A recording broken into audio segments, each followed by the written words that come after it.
what was your experience dealing with players that came in, and how did they mesh in with the team's chemistry, the playbook style? Was it kind of smooth, or was there a little bit of a rough transition until it got smooth? Right. I think for every player is different, right? So I played 4 years at Pitt, and I actually was in the portal myself and went to Northwestern for a grad year. So I'll start for being a player at Pitt, having guys come in. So we always brought in a few grad transfers or guys come in every single year. Obviously, the portal got more popular later on in my college career. It was still kind of the old-fashioned way where most guys that were transferring were guys who were already graduated.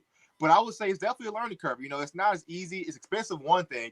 Me going from Pittsburgh to Chicago, closing, ending a lease and for apartments, things. It's not cheap to transfer. So, and the schools aren't covering that, at least when I was there. Now they got NIL collectives and things like that, so it's probably a little bit different, but it's a learning curve. I remember when I was a linebacker, we had a linebacker from Florida, Kylan Johnson, transfer to Pitt.